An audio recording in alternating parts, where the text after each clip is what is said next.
fantasy.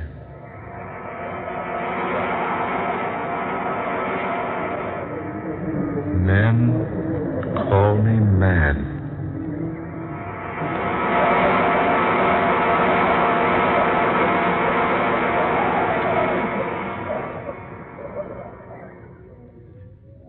Dr. West, will you please close the door? Certainly, Dr. Terhune. Now, gentlemen, I have summoned you, my two trusted and loyal friends, to divulge a secret that even I myself can hardly comprehend. You've made a new discovery, Charles? Discovery? Yes. I have found another world. Oh, what? Another world, you say? Exactly. Would you please snap off the lights, Doctor? That switch there. Yes, certainly. Now, by means of this special projection machine, I'm going to show you something which will astound you beyond words. I must ask you to remain perfectly still throughout this demonstration. As the picture I'm about to show you progresses, I will explain in detail just what I have done. Now, first of all, to start the machine. Now, observe this picture I've taken on color film. A picture of the new moon.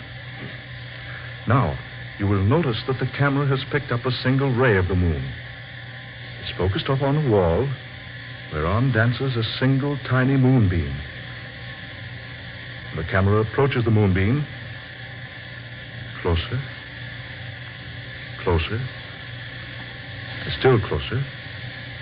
And then the special film in my camera reaches the lens. The scene changes. Dr. Smith. Gentlemen, please. Now, you see here my other world. My world within a moonbeam. Taken upon special color film of my own invention. Film that is constructed to pick up objects within the very atoms. Objects smaller, that is, than atoms themselves. Notice, please, the coloring of this other world within a moonbeam. See the hills, the plains with their red grass, their red-leaf trees. Notice that tiny stream at the left, a vivid orange. Notice the yellow of the tree trunks, the orange-colored sky, and the deep blue sun. Amazing. The film ends quickly now, but first a rare sight is in store for you. Now watch closely. There. A man. But what sort of creature is that he's riding? I don't know. You will notice the animal approaches the small stream, wades quickly through it, and vanishes from the camera's sight. And as he vanishes into the distance, the film ends. Amazing. Astounding. Unbelievable. The lights, if you please, Doctor. Oh, yes, of course. Look here, Terhune. Is this a camera trick? Absolutely not. I have shown you what actually exists within certain, or possibly all, moonbeams. Well, what's your theory, Doctor? That all creation consists of worlds within worlds. Who can say that our world is not contained within some still larger one? And that within another, and that still within another, and so on. The thought suddenly becomes overwhelming. Yes, doesn't it? To think that all around us, within even such tiny substances as the atoms themselves, under our feet, overhead, on all sides, are worlds of which we are unaware. Yes, if only there were some way to visit those other worlds. Ah, Dr. West, that is the point. We can. Good heavens, man. You mean you... Yes, just what do you mean? Gentlemen, I plan to enter that world in the moonbeam. Impossible. I don't like to say so, Charles, but aren't you overlooking the laws of dimension, the general medium, laws of nature that are so obvious? Not only that, Terhune, but aren't you appearing a little ridiculous on the face of things? I do not expect you to be convinced until you have seen. Now, we in our profession are not inclined to take such things as we are speaking of for granted. Then let's not waste words, my friends. I propose to convince you beyond all possible doubt. Well, I have no objection to being convinced. Nor I. Though I really believe Terhune has let his imagination win the upper hand. Now, we shall see. Now, here, gentlemen, on this table, you see what looks like an Eskimo igloo, made of crystal clear glass with an opening at one side at the base, much like an entrance to an igloo or tent. Yes, it's about 10 inches high and about 8 inches in diameter. Now, when we extinguish the lights here in this room, and when that curtain is drawn from the window over there, the moonbeam in question will be centered directly through that little glass case. You want us to assist you? Exactly. But what do you intend to do? Well, I have here a number of small capsules filled with a potion whose base consists mostly of radium. What is this preparation? A substance which will cause animal matter to decrease itself many millions of times. In other words, you think it'll make you become smaller. Precisely. But small enough to enter the realm of a single atom? I hope so. Well, have you tried this concoction? Only on animals. First on rabbits and rats. And just yesterday, I sent a dog into the world of atoms. But granting such a feat is possible, don't you think your clothes would also shrink with you? Well, I have found that any object in contact with the animal matter, at the time the capsule is consumed, will be caused to shrink in proportion with the animal matter itself. I found that out yesterday when I failed to remove the dog's collar. But suppose you consume too great a quantity of the potion. I have an equalizer, another mixture which will counteract the first capsule. By taking particular amounts of it, I can stop the reaction of the capsule, and then, having stopped it by taking another dose of the stabilizer or equalizer, I can increase my size again. This is all very extraordinary. I plan to be gone quite some time. I'm asking you two to watch over this little glass case for a 4-day period. You can count on me, Ted. And on me. Good. Now I shall take a capsule. I'll begin to grow almost immediately. I've reached about 2 feet in height. I want you, Dr. Smith, to bend down to the floor and pick me up and place me on this table here, beside this little glass case, putting me directly in front of the opening or door of the case. Is that clear? Quite, yeah. Good. Gentlemen, my hand. Good luck, Charles. Smith? We'll follow your instructions carefully, Doctor. Good. I knew I could count on you two. Now the capsule.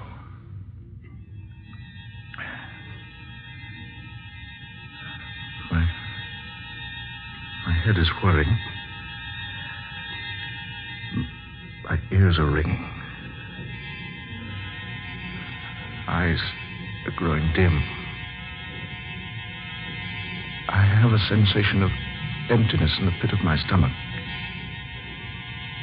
Do you notice any change in my appearance? Good heavens. He's lost a foot in height. Why, you're growing smaller, Terhune. You are, man. You're actually growing smaller. He's 2 feet smaller now. I hope I regain my eyesight before I become too small. Are my clothes diminishing too? Yes, quite. I cannot describe my sensations. I feel a strange weakness. My senses seem to be deserting me. I find it rather difficult to talk. Look, he's just about 2 feet high now, Wes. Do as he told you, Doctor. Pick him up now. Place him on the table. Yes, just so. Careful now. There. Here. Put him closer to that door so he'll have no trouble finding it. Watch your arm, Doctor. Don't cut off the moonbeam. There. That's good. Say, he's only about 6 inches high now. There he goes. Into the glass case. See? The moonbeam is completely covering him. He's so tiny now you can hardly see him. The size of a small ant. He's faded into the light of the beam now. I wonder what he'll discover in there. I wonder what he'll discover.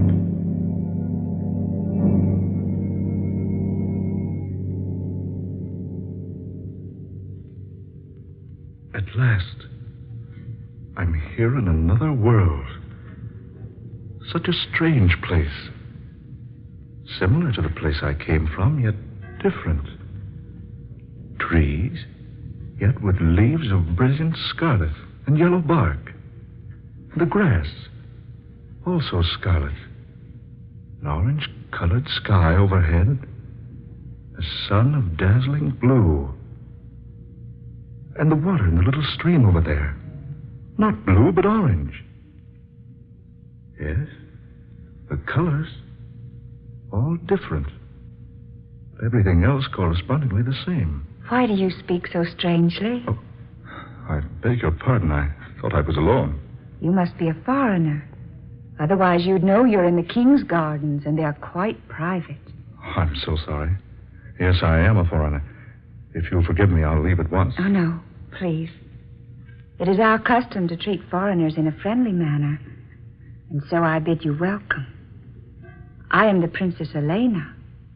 A princess? Yes, daughter of King Londelier.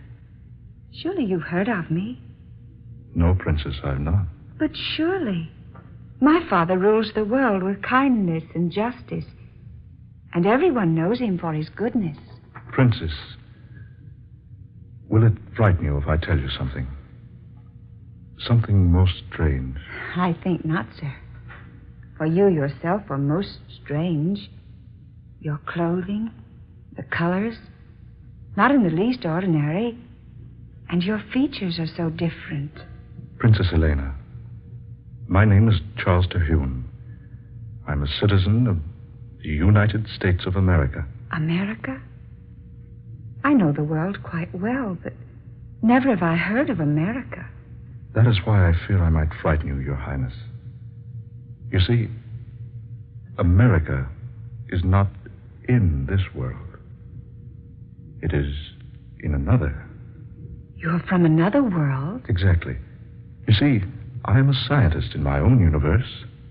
I discovered your world here, so I found a way to come to visit you. Why, you don't seem at all surprised. No. Why should I be surprised? We've expected you for a long time. Me? Well, not you exactly, but someone. What do you mean? Our scientists have known for many years that other worlds besides ours exist, but they've never been able to discover a method of entering one of them. We've been hoping someone from beyond would find a way here. Amazing. That is why I asked if you were a foreigner. Since my father rules the entire world, naturally a foreigner could only be from another world. This absolutely astounds me. Princess, I must speak to your scientists. Oh, this is so wonderful. The people of our world seem much alike, save in a few minor respects. We look alike, talk alike. We've often wondered how much we would be like the people from beyond. Take me to your scientists, Princess. I must see them. I'll gladly take you to them. But first, I must warn you. You're in great danger. Danger? Our world is doomed. We're falling victims to a strange malady which none of our doctors or learned men can overcome. It is slaying our people by the thousands. A plague? Yes. A mysterious disease. One we've never encountered before in all history. If you would save yourself, use whatever method you have and return to your own world before it's too late. One moment. Princess, will you take me to your father? I don't know why I say this, but perhaps I can help. Oh, no. No, save yourself. I beg of you. Do not remain here to perish. Please, Princess. At least allow me to try to help. You're either very brave or very foolish. Brave or foolish, take me to your father. Very well. But he will only warn you, as I have done.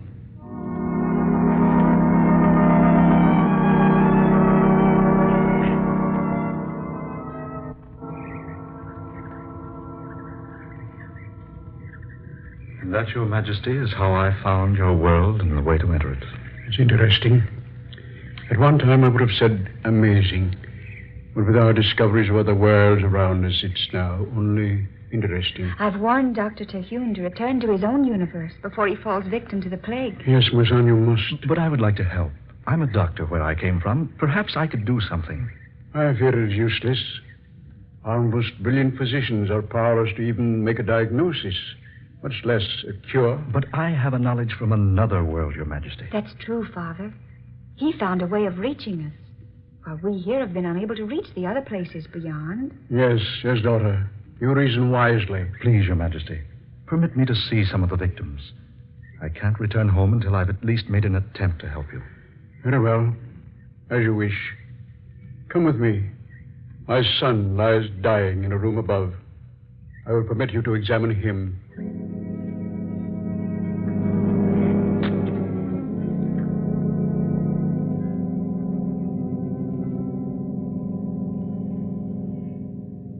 Well, Dr. Terhune? Your Majesty. Dr. Terhune. Heavens, man, this is typhoid. Typhoid? But what is typhoid? We have it on our Earth. Well, tell us, do you know the cure? Yes, Your Majesty, I do. Take me to your nearest medical laboratory. We must prepare a serum, huge quantities of it. We must send it to all parts of the world immediately if we're to save your people.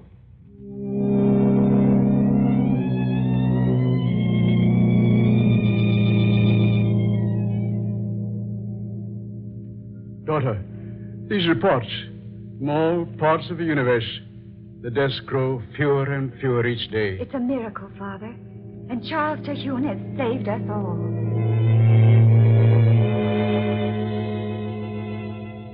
There have been no typhoid deaths now for 3 days. I know. Our fight has been won. The people are clamoring for you, Dr. Terhune. They almost consider you a god. I am no god, Princess. Merely a man with a little knowledge. But you came to us like a miracle man, in time to work the greatest wonder of all history. I'm happy that my journey here has been for a purpose. Anything you ever wish in the world will be yours. I know, Elena. There is so little I want. And yet, so much. Will you remain here with us? Forever? I cannot, Princess. You called me Elena a moment ago. I cannot, Elena. I must return to tell my people what I've discovered. Oh, but if you go now... Yes, Elena? Oh, why must we always be governed by rules of propriety? Elena, if you're thinking what I hope you are... Charles? Elena, my darling. Is it wrong to say I love you? Charles, is it wrong for stars to shine? Or for flowers to bloom? Oh, my darling princess. Charles. I love you, Elena. And I love you. Please, don't leave me, my darling. Just for a little while. I will return to you, Elena. I promise. Then I will wait for you, beloved. And when you return, nothing in this world or any other will ever take us apart.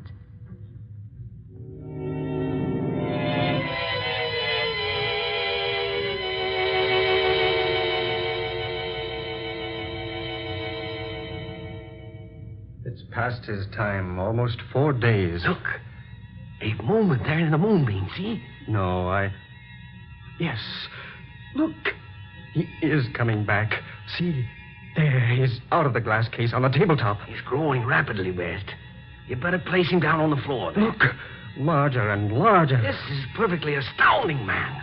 I wonder what his adventures have been. Dr. Terhune. Can you hear me, Dr. Terhune? He's almost 4 feet tall now. Can you hear me, Doctor? Water. Some water, please. Water, West. West, quickly. Over there in that goblet. Yes, just one moment. Here we are. He's all right now. Full size again. Here, Terhune. Drink this. Yes. Thanks. Ah, that's better. Are you all right, Terhune? Yes, quite all right, thank you.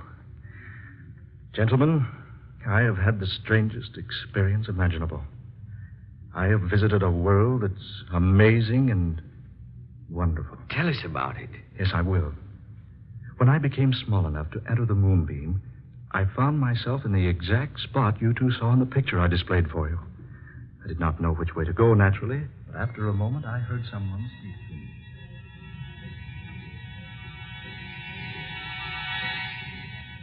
And that, my friends, is precisely what happened to me. And you say those people knew all about the existence of other worlds, but were not familiar with such a disease as typhoid. Exactly. You must have been somewhat of a hero to him. Yes, somewhat. You know, if I hadn't seen this demonstration with my own eyes, I'd never have believed it. Well, Dr. West, even though I was the one who experienced it, I'm still wondering if it actually happened. Then it happened all right. Yes, we saw you grow small right before our eyes. So small you became almost invisible and disappeared in the moonbeam. I trust you two will confirm any statements I might make to the public about all this. No, absolutely. Certainly, Terhune. By the way, was my sister here during my absence? Why, yes, she was. She acted very strangely, too, but we told her nothing. Well, gentlemen, perhaps I should have told you this before. You see, my sister and I jointly own several hundred acres of valuable oil land in the south. She's a greedy woman. She's tried for years to obtain full possession of the property. She's tried many ways, but her latest method is by charging that I'm insane. No, well, that's ridiculous. Yes, exactly. But she's preferred the charges. Tomorrow at 9, I must appear before a group of alienists who will decide whether or not I'm mentally unbalanced. That is why I had to make my experiment before tomorrow.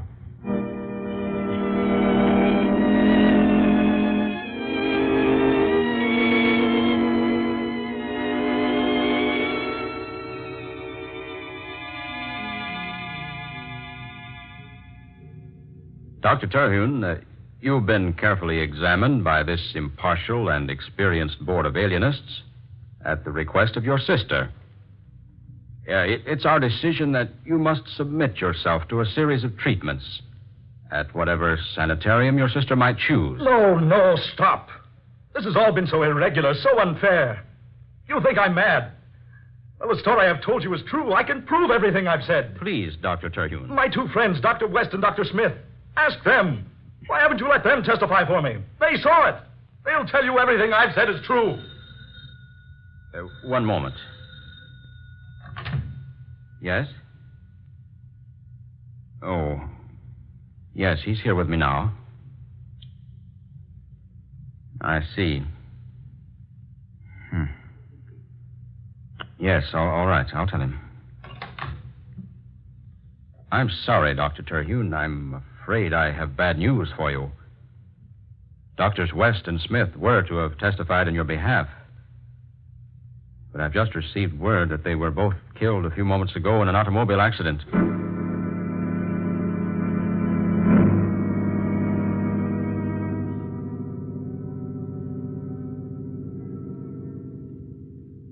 And that was the verdict. Now men call me mad. So they've locked me here in the cell till the time they can remove me to a sanitarium. Any moment now they'll come for me, whisk me off through the night. My discovery will never be proved. People will laugh for a while, speak of the mad Dr. Terhune. And then they will forget. And for me, no escape. Charles, my darling. Elena. No escape. No escape. Oh, what a stupid fool I am. The moonbeam, of course. The moonbeam.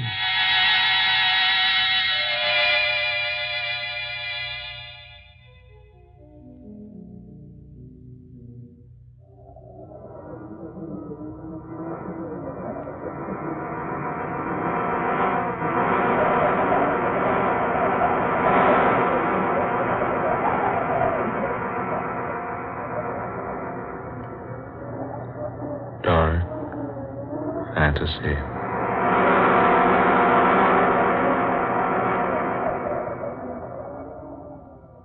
Men Call Me Mad, an original tale of dark fantasy by Scott Bishop. Ben Morris was heard as Dr. Charles Terhune.